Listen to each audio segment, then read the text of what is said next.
চট্টগ্রামে যারাই প্রার্থী হবে, আল্লাহ যাদেরকে প্রার্থী হওয়ার সুযোগ দেন, এর ভিতরে আপনারা যদি মনে করেন যে ডাক্তার সৈয়দ আব্দুল আহমদ তাহের ভাই একজন যোগ্য মানুষ, তাহলে আপনার সেই মূল্যবান আমানতটা ওনাকেই দেবেন। দাবি করতে পারি, এটা কি আমরা দাবি করতে পারি? সুতরাং আপনারা যারা আছেন, আপনাদের মা বোনেরা যারা বাসা বাড়িতে আছে, আমি স্পেশালি এখানে মুসলমানের প্রতিনিধিত্ব আছে না, আমি স্পেশালি শুধু অমুসলিম ভাই বোনেরা যারা এখানে আছেন তাদের কাছে আমি তাহের ভাইয়ের এই সবিনয় সালাম এবং তাহের ভাইয়ের পক্ষ থেকে আমি দাঁড়িপাল্লায় বাংলাদেশ জামাত ইসলামীর পক্ষে একটি ভোট প্রার্থনা করে গেলাম।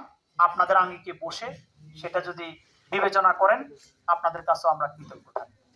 হিন্দু বাড়ির জন্য রাস্তা, হিন্দু বাড়ির জন্য ট্রেন, হিন্দু বাড়িতে পূজা উৎসব, কোনো কিছুই আমি এগুলো অগ্রিম বলে কাউকে মানে এটা করতে চাই না। কোনো কিছু ইনশাআল্লাহ আমাদের দ্বারা আপনাদের ক্ষতি হবে না, উপকার ছাড়া ক্ষতি হবে না, হবে না এবং হবে। একটা লাস্ট ওয়ান যে কথাটা বলতে চাই, একটা মানে প্রোপাগান্ডা চলছে এখন বাংলাদেশে ভোটের ক্যাম্পেইন। প্রোপাগান্ডাটা কি বলতেছে? Family card. বাংলাদেশ সরকারের ফ্যামিলি কার্ড নামক কোন কার্ড বাংলাদেশ সরকারের নাই। বলতেছে কৃষক কার্ড। কৃষক কার্ড নামে কোন কৃষি মানে এরকম কোন বাংলাদেশ সরকারের। এই ভুয়া এবং মিথ্যা কথাগুলি যারা এলাকাতে ছড়াচ্ছে, তারা কি এটা কি ভালো করতেছে না খারাপ করতেছে? ভোটের জন্য এটা একটা নেগেটিভ মেসেজ। বাংলাদেশে অতীতে আওয়ামী লীগ ক্ষমতায় ছিল, আমি কাউকে ছোট করার জন্য বলবো না। আওয়ামী লীগ তো 10 টাকা চাল খাওয়ানোর কথা ছিল। 10 টাকা চালের কেউই, হিন্দু বৌদ্ধ খ্রিস্টান মুসলমান, আওয়ামী লীগ বিএনপি জামাত জাতীয় পার্টি 10 টাকা দিয়ে চাল কেউই কিনতে পারে নাই। 15 বছর শেষ হয়ে গেছে। পারছেন আপনারা?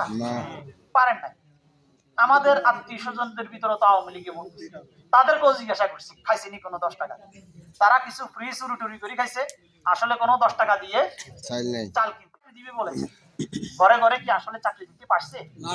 ঘরে না, বাড়িতেও একজনকে চাকরি দিতে পারে না। একটা গ্রামে 5 জন চাকরি দিতে পারে নাই। তাহলে মিথ্যা কথা বলে মানুষের ভোটের এরকম মিথ্যা আশ্বাস দেয়া, এটাও কি একটা প্রতারণা? ধোকার ভিতরে পড়ে না?